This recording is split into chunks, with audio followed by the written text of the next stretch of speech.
네, 하나님 말씀은 마가복음입니다. 마가복음 15장 25절입니다.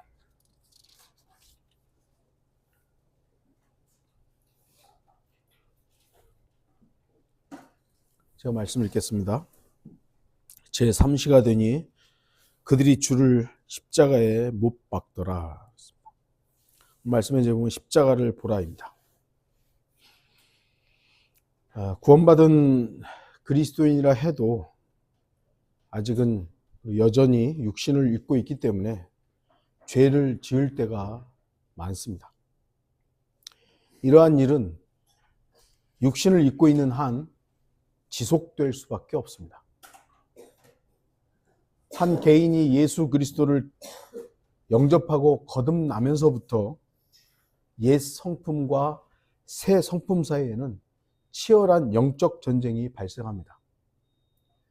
이 전쟁을 여러분들 어떤 의미에서는 매 순간 경험하고 계시죠? 바로 이게 영적 전쟁이에요. 물론 나에게 일어나는 이 영적 전쟁의 현상으로서 가족에게도 발생하고 교회에서도 발생하고 더 넓은 의미에서는 국가에도 전 세계적으로도 이 영적 전쟁은 발생합니다만 가장 첫 출발은 내 안에 있는 옛사람과 새사람의 이 전쟁으로부터 기인하는 겁니다. 그리고 이 치열한 영적 전쟁에서 우리는 솔직히 저부터 시작해주고 질 때가 더 많습니다. 제가 말씀드렸죠. 3할이면 엄청나게 잘 치는 선수입니다. 이것은 자랑하거나 정당화될 것은 아니지만 육신의 옛 성품은 그만큼 치열하게 살아남으려고 발버둥 친다는 사실입니다. 죽기 좋아하는 사람 누가 있어요? 그러니까 우리의 옛 성품도요, 안 죽으려고, 사라지지 않으려고 우리 안에서 발버둥을 치는 겁니다. 그렇다고 해서 그리스도인이 죄를 짓는 것이 당연한 것은 아닙니다. 성경은 분명히 죄의 싹은 사망이라고 말씀합니다. 죄의 결과는 분명히 죽음입니다. 우리 그리스도인들도, 구원받은 그리스도인도 죄와 연루된 부분들을 빨리 끊고 주님 앞에 자백하지 않고 그 죄를 탐닉하고 죄를 계속 즐긴다면 하나님께서 빨리 데려갈 수 있어요.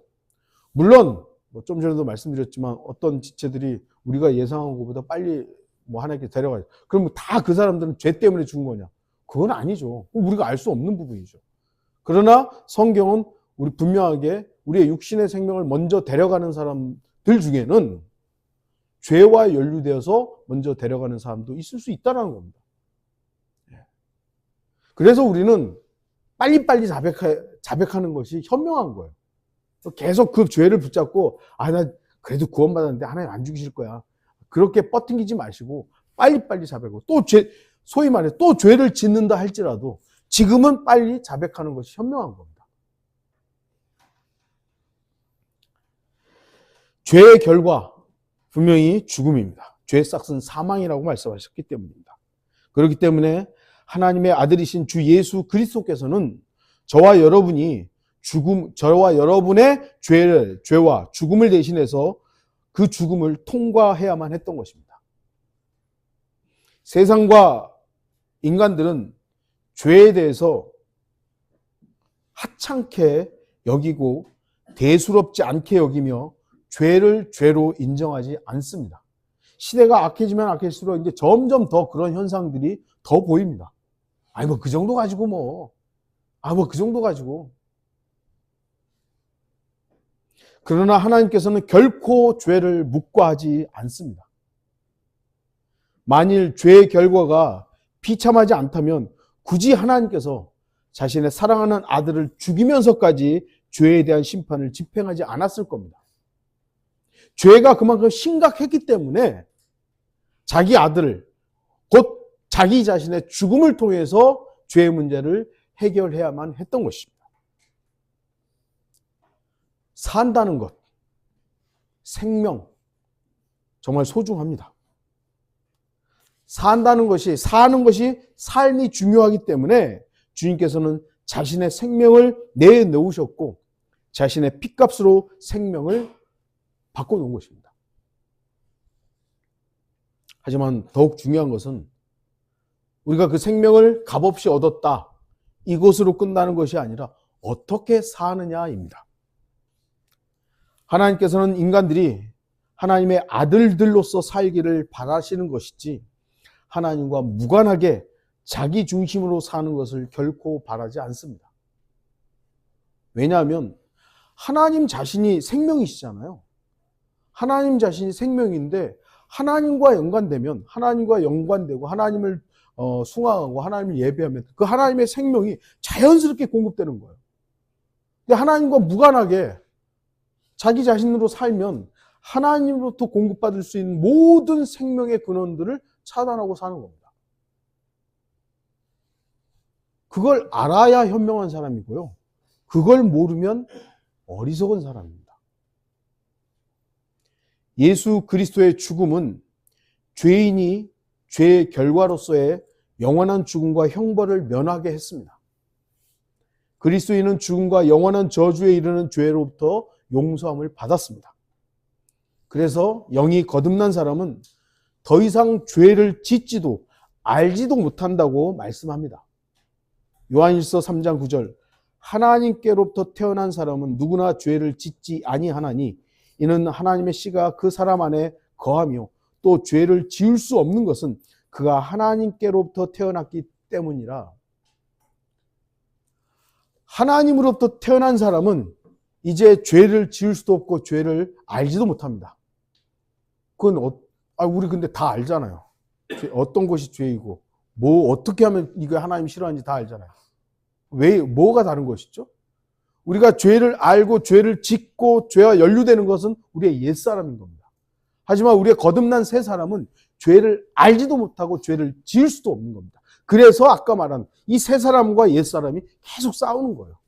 새 사람은 나 죄 싫어. 나 죄와 연루되면 싫어 이러는데 옛 사람은 내가 죄가 좋사오니 나 죄 너무 좋아. 그러니까 이게 계속해서 싸우는 거예요. 성령님께서는 이 새 거듭난 영에게 계속해서 성령의 새로움들을 주시는 것이고 우리의 옛사람 아담의 본성은 계속해서 안 죽으려고 하면서 이 옛사람에게 계속 어떤 의미에서 영양분을 공급하는 겁니다. 우리가 무엇을 끊어야 할 것인가? 거듭난 우리의 영은 거룩한 하나님의 영이기 때문에 죄를 지을 수 없습니다. 그러나 우리의 육신은 아직 옛 성품과 완전한 이별을 하지 못했습니다. 그래서 우리는 분노, 성냄, 악의, 어떤 의미에서 하나님을 모독하는 것, 추잡한 말, 거짓말 등 많은 부분이 죄와 연루되어 있습니다.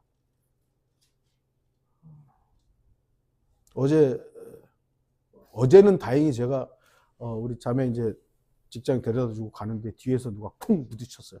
근데 그 순간 욕이 안 나왔어요. 네. 근데 많은 순간 제가 운전하다가 누가 갑자기 끼어들면은 제가 뭐 세상 사람들이 하는 그런 욕은 아니지만 욱 해가지고 저런 뭐 이렇게 나와요. 저도 거듭났고 죄를 알지도 못함에도 불구하고 저의 육신은 여전히 툭툭 나오는 겁니다.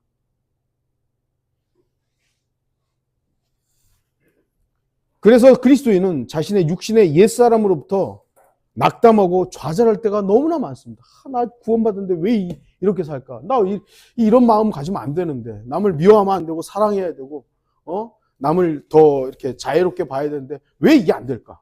왜 안 될까? 우리는 어려움에 처했을 때 그 어려움을 이긴 사람의 경험담을 통해 용기를 얻곤 합니다.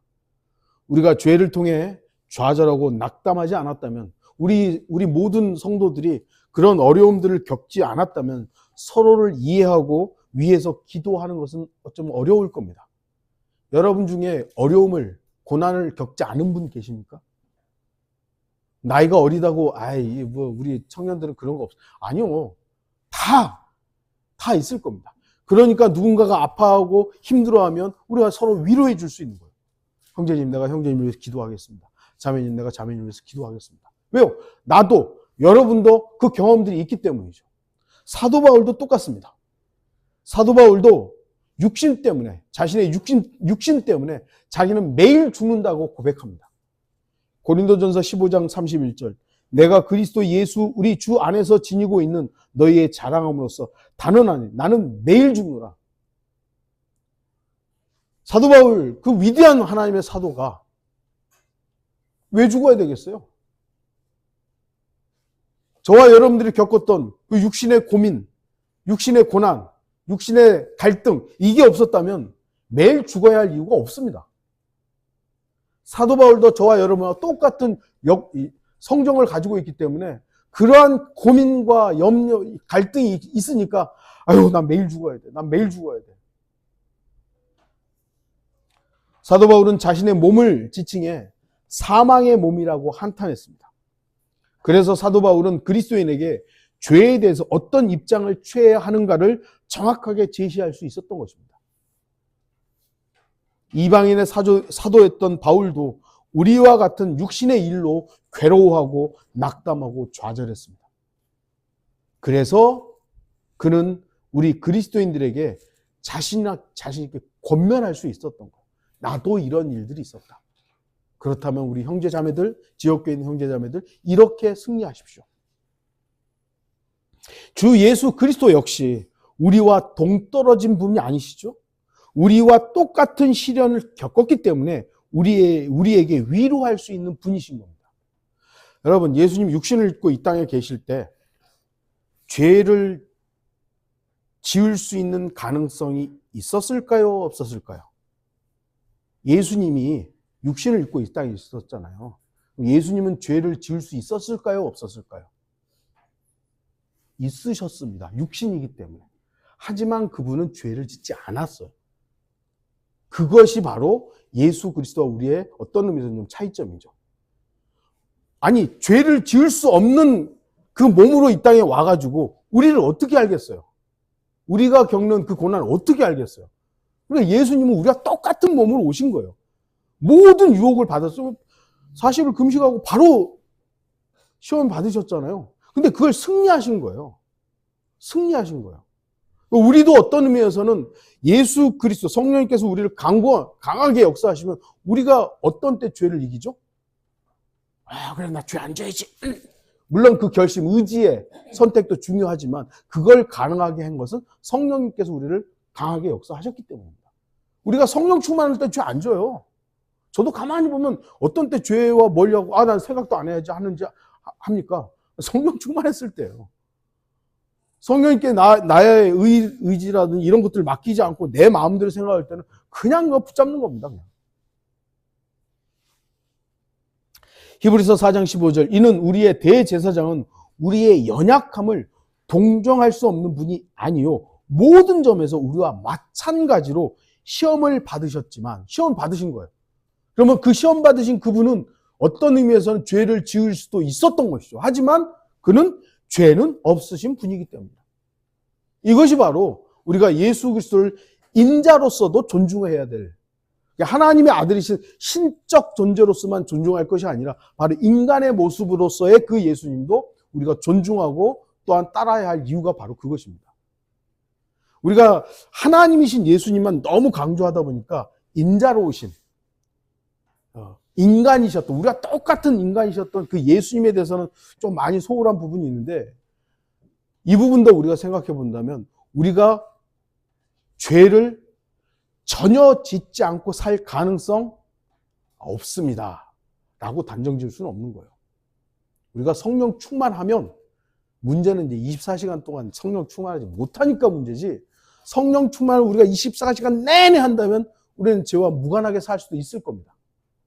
하지만 그럴 능력이 나에게 없다라는 것이 우리가 주님 앞에 무릎 꿇을 수밖에 없는 이유가 되는 것이죠. 우리는 예수 그리스도의 위로에 귀 기울여야 합니다. 왜냐하면 주님과 우리는 십자가라는 고통의 장소에서 같이 죽은 사람이기 때문입니다. 물론 우리 중에 그 누구도 실제로 십자가에 못 박힌 적은 없습니다. 그러나 성경은 그리스도인에게 분명히 말씀합니다. 갈라디아서 2장 20절, 내가 그리스도와 함께 십자가에 못 박혀 있으나 그럼에도 나는 살아있노라. 그러나 내가 사는 것이 아니요 그리스도께서 내 안에 사시는 것이라. 내가 이제 육신 안에서 사는 삶은 나를 사랑하시어 나를 위해 자신을 주신 하나님의 아들을 믿는 믿음으로 사는 것이라. 십자가에 못 박혀 있어요. 그런데 살아 있어요. 그러면 이 살아있다는 건 두 가지 의미가 있습니다. 육신으로 살 것이냐, 그리스도 안에 살 것이냐. 사도 바울은 믿음으로 사는 것을 말하고 있는 것이고요. 구원받았습니다만 어떤 사람은 육신으로 사는 사람이 있는 겁니다.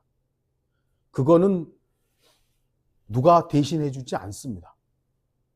아빠가, 엄마가, 부모가, 자식이 대신해 주지 않습니다. 사도 바울 역시 십자가에 못 박힌 적이 없습니다. 그럼에도 내가 그리스도와 함께 십자가에 못 박혀 있으나 라고 말합니다. 그리스도인은 십자가에 못 박힌 사람입니다. 그렇기 때문에 죄에 대해서 죽은 사람입니다. 죄인이 십자가에 못 박히잖아요. 물론 로마 제국 당시에 무죄하게 십자가에 못 박혀 죽은 사람도 있겠습니다만 어쨌든 공개적으로는 죄인이 거기에 못 박히는 겁니다. 죄인이 아닌 사람이 거기에 못 박힐 이유는 없는 겁니다. 그러니까 우리가 죄인이기 때문에 예수님께서 못 박히셨던 그 자리에 원래는 내가 있어야 되는 거잖아요. 근데 예수님께서 나와 바꿔치기 한 거예요. 그러면 바꿔치기 했을 때 나는 그럼 구경꾼이 돼야 됩니까? 아니죠. 내가 거기에 있어야 되는 것이죠. 여러분들 구약시대에 양을 이제 제사드려 가지고 오잖아요. 거기 안수하잖아요. 2마리 가져와요. 한 마리는 보내고 한 마리는 잡아요. 그러면 안수해서 이 양을 이제 뭐 내가 잡는 거예요. 잡아서 줬어요. 그러면 제사장이 이제 불태울 때 그럼 가만히 보고 아유 잘 탄다 이럽니까? 내가 거기서 죽는 거잖아요. 내가 거기서 죽는 거예요. 다시 강조합니다. 우리 그리스도인은 십자가에 못 박힌 사람입니다. 예수 그리스도의 십자가를 보십시오. 제가 언젠가 십자가 주위에 모인 사람들에 대해 설교한 적이 있습니다. 저는 여러분에게 그들처럼 십자가 밑에서 십자가를 바라보며 구경하라는 것이 아닙니다. 여러분 자신이 십자가에 못 박혀 있음을 확인하고 그 십자가에 주님과 함께 못 박혀 있는 자신을 바라보자는 것입니다. 우리는 예수 그리스도 안에 있으며 예수 그리스도께서는 우리 안에 계십니다. 나 자신을 볼 때 십자가의 예수 그리스도의 모습을 발견할 수 있어야 합니다. 예수 그리스도께서는 내가 달려야 할 그곳에 나 대신 육신을 입고 달리셨습니다. 우리가 주님을 구주로 영접하는 그 순간 주님과 함께 십자가에 못 박혀 죽음으로써 십자가의 침례가 이루어진 것입니다. 십자가의 침례가 바로 내가 예수 그리스도를 개인의 구주로 영접하는 순간 내가 달려야 했던 그 자리에 예수님이 달렸다는 걸 인정하는 것이죠. 그 순간 죽음의 침례가 나와 동일한, 그래서 그것이 바로 십자가의 침례가 나에게 이루어지는 겁니다.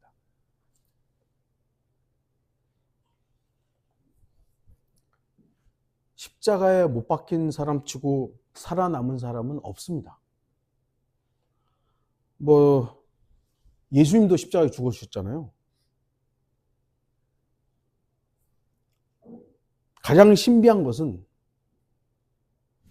그럼에도 분명히 십자가에 예수님과 함께 죽었다고 성경은 선언함에도 불구하고 우리의 육신이 아직 살아남아 있다는 겁니다. 이 육신은 예수 그리스도께서 영광 중에 공중 재림하셔서 우리를 부르시는 그 휴거의 날까지는 십자가 위에서 질긴 생명을 연장할 것입니다. 역사 기록으로는 십자가에서 가장 오래 버틴 사람이 보름 정도를 버텼다 그럽니다.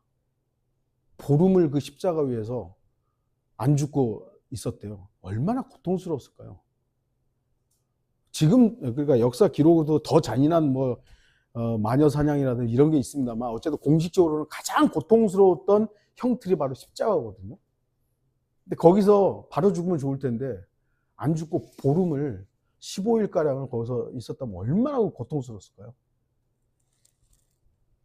근데 물론 이제 나중에 죽었습니다만 영적으로 우리 그리스도인은 십자가에서 정말 오랫동안 죽지 못하고 사망의 몸 때문에 신음할 것입니다. 죽으면 참 간단한데 이놈의 육신이 안 죽고 버티고 있는 거예요. 어떻게 해서든 안 죽으려고. 세상이 더 사랑스럽고 죄가 더 유혹, 죄가 더 아름답고 막 이런 이것이 막 살아남는 거예요. 죽으면 끝나는데. 이 사망의 몸에서 누가 우리를 구원해 줄 수 있겠습니까? 로마서 7장 24절 25절 오 나는 비참한 사람이로다. 누가 이 사망의 몸에서 나를 구해낼 것인가? 예수 그리스도 우리 주를 통하여 하나님께 감사하노라. 그러므로 내 자신이 생각으로는 하나님의 법을 섬기지만 육신으로는 죄의 법을 섬기노라. 이게 사도 바울의 한탄이었던 겁니다. 그래서 8장에 바로 이 육신 때문에 신음하고 있는 거죠. 그리스도인들이. 피조물들은 이 인간들의 죄악 때문에 피조물들이 다 신음하고 있습니다만 빨리 이제 오기를 기다리고 있습니다. 우리 그리스도인들의 신음은 바로 다른 어떤 것이 아니라 내 자신 때문이에요. 내 자신의 이 육신의 사망의 몸 때문이죠. 저도 그렇습니다만 여러분의 몸이 범죄하려고 할 때가 있습니다. 나 자신이 십자가에 죽었다라는 것을 기억하십시오. 그리고 예수 그리스도의 십자가를 보십시오. 예수 그리스도의 십자가를 보는 그 순간 내가 거기 있어야 되는 겁니다. 주님께서는 십자가에 못 박혀 계셨고 우리는 그 주님의 십자가를 볼 때 예수 그리스도의 입을 볼 수 있어야 됩니다. 우리는 입으로 범죄할 수 있습니다. 그러나 십자가에서 침묵하신 주님의 모습을 보면 내 입도 침묵해야 함을 알게 됩니다. 저도 그렇지만 얼마나 입으로 말로 범죄합니까?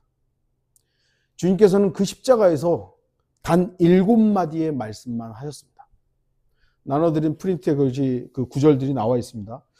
완벽하게 십자가에서 순서대로 된 건 아닙니다만 거의 지금 나눠드린 프린트에는 그 시간대별로 어느 정도 좀 정리를 해서 제시를 한 겁니다. 아버지시여 저들을 용서해 주옵소서. 그들은 자기들이 하는 것을 알지 못하나이다. 진실로 내가 너에게 말하노니 오늘 내가 나와 함께 낙원에 있으리라. 자기 모친과 사랑하는 제자에게 여인이여 당신의 아들을 보소서. 내 어머니를 보라. 마태복음 27장에서는 엘리 엘리 나마 사박타니 나의 하나님 어찌하여 나를 버리시나이까. 요한복음 19장에 목마르다. 요한복음 19장에 다 이루었다. 그리고 누가복음 23장에 아버지시여 내 영을 아버지의 손에 의탁하나이다 하시고 숨을 거두셨습니다. 만약 제가 십자가에 제 범죄로 말미암아 십자가에 못 박혔어도 아마 아벨에 있는 사람들 엄청 저주했을 거예요. 얼마나 억울했을까요? 주님은 얼마나 십자가를 육신으로는 가기 싫어했습니까? 그러니까 겟세마네 동산에서 땀방울이 핏방울이라도 아버지시여 이거 좀 옮겨달라고. 얼마나 고통스럽겠습니까? 자기가 죄를 저질러서 거기 가면 어쩔 수 없는 거죠. 마땅한 거죠. 죄의 결과인데. 근데 예수님께서는 자기 죄가 아니라 바로 저와 여러분의 온 인류의 죄를 대신하시기 위해서 가셔야만 했던 것입니다. 제자들은 어디 갔느냐? 그 여인들하고 몇 명 거기서 지금 발치해서 울며 불며 하고 있는 자기를 따랐던 수많은 제자들 불러가지고 야 이거 다 때려치워 때려 엎어 할 수 있는 분이었죠. 천사들 불러서도 할 수 있는 것이고 우리는 단지 주님의 죽음을 통해 죄가 제거된 사람들입니다. 입으로 범죄하려 할 때 십자가의 예수 그리스도를 기억하십시오. 내가 내뱉는 이 말 어떻게 보면 조금만 생각해 보면 우리 말에 조금은 달라질 수 있거든요. 근데 저도 어떤 때는 그냥 툭 튀어나오는 말들 해버리는 것이죠. 사실 우리의 입은 단지 십자가에서 죽으신 예수 그리스도를 찬양하며 우리를 곧 데리러 오실 주님께 영광을 돌리는 입이 되어야 합니다. 우리 입이 존재해야 될 이유는 바로 하나님을 영화롭게 하는 일들에 이 입이 사용돼야 되는 거예요. 또한 죄인들에게 십자가의 사건을 알리는 그 값진 입이 되어야 합니다. 여러분의 입은 단지 밥 먹고 살라고 하는 입이 아닙니다. 우리가 옛사람은 밥 먹고 살아야 되죠. 예, 밥 먹고 살아야 돼요. 세상 사람들은 그 입이 다 그런 입들이에요.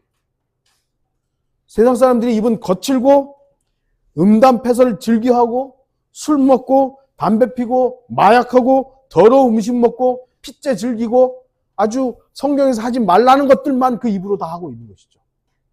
그럼 그리스도인이 거기에 따라가야 합니까? 전혀 아니잖아요. 그리스도인의 입은 범죄하기 전에 반드시 예수 그리스도의 십자가의 입술을 봐야 합니다. 내가 말하려고 하는 거기에 한 번쯤 더 생각해 봐야 합니다. 예수 그리스도를 가만히 보시면 침묵해야 될 때는 철저하게 침묵하십니다. 그러나 십자가에서 빼고 그 종교 지도자라든지 빌라도라든지 여기서는 해야 할 말씀은 딱 하시는 거예요. 하지만 대부분 침묵하셨죠. 두 팔을 보십시오. 손으로 범죄합니다. 그러나 십자가에서 주님의 매달리신 두 팔을 보십시오. 두 팔은 온 몸을 지탱하기에는 너무나도 힘들어 보였을 것입니다. 예수님 팔목을 뚫은 그 무자비한 굵은 못을 상상해 보십시오. 처음에 저도 어렸을 때는 예수님이 여기다가 대부분 못 박았다고 했는데 이제는 여기다가 이제 못 박았던 걸로 이제 많이 좀 바뀌어 있더라고요. 그게 맞겠죠. 그러니까 여기다가 만약에 좀 찢어졌을 텐데 여기다가 하면 이제 좀 걸리는 것이 있어서 아마도 여기다가 못을 박는 것이 이제는 대부분 이제 알고 있는 부분일 겁니다. 근데 여러분 상상을 해보세요. 여기다가 했을 때 이 얼마나 고통스러웠을까요?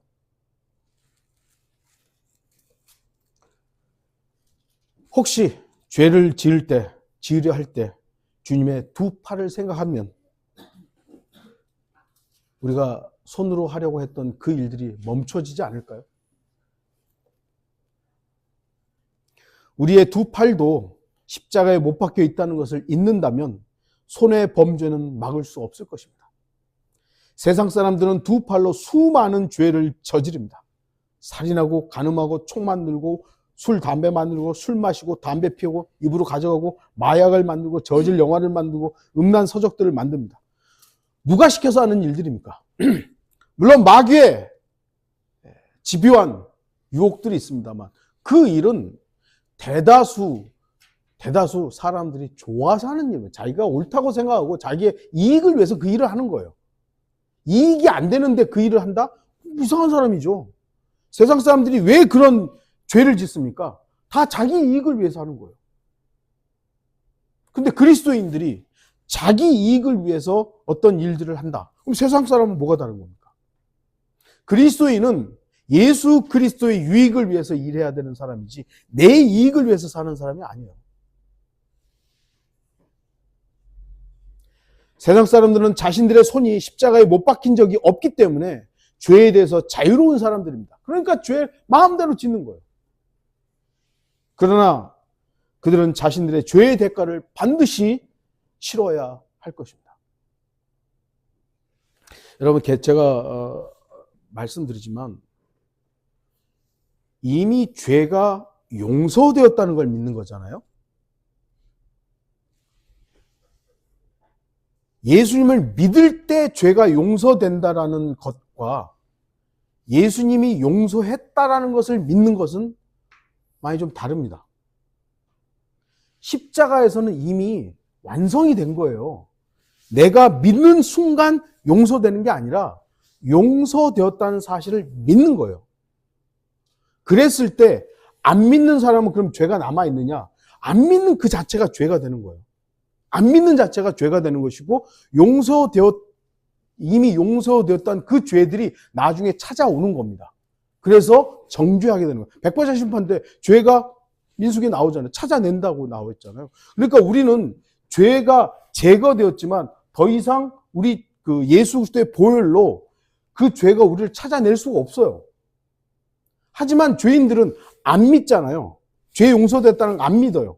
근데 용서됐다며 안 믿는 것이 죄고, 결국 백보자 심판 때에는 그 자기가 저질렀던 모든 죄들이 그를 찾아오는 겁니다.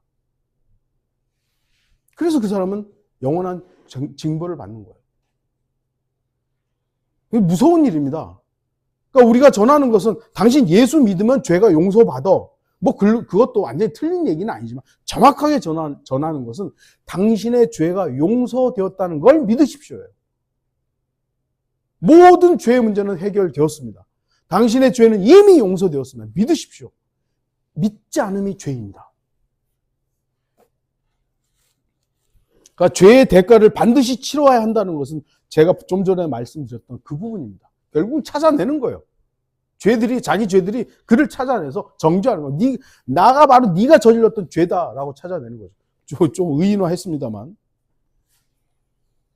왜 그들은 그런 정죄를 받고 징계를 받습니까? 십자가에서 죄의 대가를 치르신 예수 그리스도를 무시했기 때문입니다. 그리스도인이 세상 사람들처럼 두 손을 사용하여 범죄한다면 그는 십자가에 못 박힌 두 손을 잊은 것입니다. 그러나 그때마다 십자가를 바라보십시오. 주님의 손은 굵은 못에 박혀 있습니다. 우리의 손도 못에 박혀 있어야 합니다. 손이 범죄하려 할 때 십자가를 바라보십시오. 그리고 내 손이 십자가에 못 박혀 있음을 확인하십시오. 그리고 두 발을 보십시오. 발로 범죄할 수 있습니다. 십자가에서 주님의 매달린 두 발을 보십시오. 두 발은 온몸을 위로 밀쳐서 버티기에는 사실 너무나도 힘에 붙였을 겁니다. 그러니까 몰라요. 이제 십자가형 틀에 대해서 여러 가지 좀 설들이 있습니다만 이게 발판이 있었다고 하는 사람도 있고, 그러니까 이게 십자가에 딱 할 때 이렇게 발판을 딛고 설 수 있었다라고 말하는 사람도 있고, 발판 없었다, 그냥 못으로 그냥 내리쳤다, 뭐 이런 사람도 있고, 여러 가지 썰이 있어요. 사실 발판이 있은들 없은들 무슨 소용이 있겠어요. 물론 이제 발판이 있을 때 조금 이제 기댈 수는 있겠습니다만 그 못이 그 발을 통과했을 때 그게 뭐 얼마나 도움이 됐을까요? 예수님의 두 발을 관통한 하나의 굵은 못은 어느 못보다도 고통스러웠을 것입니다. 우리의 두 발이 십자가에 못 박혀 있다는 사실을 잊는다면 우리는 세상 사람들과 똑같이 행동할 것입니다. 그리스도인이 가서는 안 되는 더러운 장소에 가서는 안 됩니다. 그리스도인이 있어야 할 곳은 뭐 꼭 정해져 있는 건 아니지만 누구나 알 수 있는 것이죠. 그리스도인이 있어야 할 때가 어디겠어요. 그런데 그리스도인이 가서는 안 되는 곳에 가서 뭘 하겠다. 세상 사람들은 두 발을 이용해서 범죄의 소굴을 찾아다닙니다. 우리가 상상하지도 못하는 이상한 것들이 많다고 하더라고요. 그리스도인이 그러한 곳에 가야 할 이유가 있습니까? 그리스도인이 세상 사람들이 즐겨 찾아가는 그러한 곳에 가야 할 이유가 뭐가 있을까요? 복음을 전하기 위해서 간다? 뭐 그럼 뭐 할 말은 없죠. 여러분들이 어떤 곳에 가야 할 상황에서 이곳을 그리스도인으로서 내가 가야 할 곳인가? 말아야 할 곳인가? 생각해 보십시오. 십자가에 못 박혀 있는 예수 그리스도의 두 발을 보십시오. 우리의 두 발도 십자가에 못 박혀 있어야만 가야 할 곳과 가지 말아야 할 곳을 구분할 수 있게 될 것입니다. 옆구리의 창자국을 보십시오. 우리는 성경을 통해 옆구리에 난 그 상처가 심장을 관통했을 것을 예측할 수 있습니다. 우리는 마음을 가리킬 때 항상 심장 쪽을 가리킵니다. 여러분, 마음 어디 있습니까? 마음은 어디 있습니까? 하면 다 이러지는 않아요. 마음 그럼 여기 이렇게 가죠.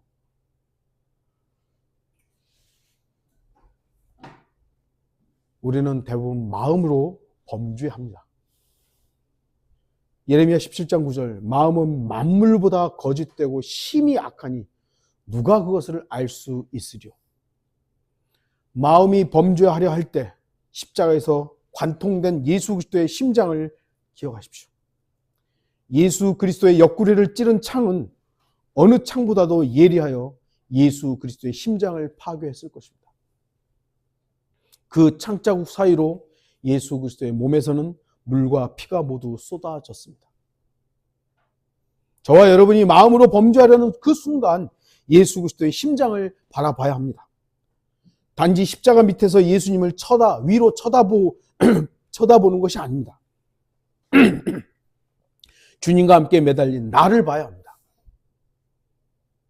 저와 여러분이 십자가에 매달리신 예수 그리스도를 나 자신과 함께 바라보지 못한다면 저와 여러분은 구경꾼에 불과하며 십자가의 죽음으로 인해 내가 죽었다는 사실을 알지 못하게 되는 겁니다. 우리가 침례에 순종할 때 여러분 고백하시잖아요. 예수 그리스도와 함께 죽었고 묻히죠. 그리고 거기 가만히 있지는 않잖아요. 살아났고. 먼저는 죽음이 있는 거예요. 죽었다는 것이 인정하는, 그걸 우리가 간증하는 거잖아요. 나는 예수 그리스도와 함께 죽었습니다. 를 간증하는 거예요. 그래야만 그 죽은 육신에 우리가 범죄하려고 할 때, 내가 죽었지. 내 심장은 이제 내 육신의 심장은 멈췄지. 그때 성령님께서 강력하게 개입을 하시는 겁니다. 그래야 살아나는 거 아닙니까? 그래야 살아나는 거죠.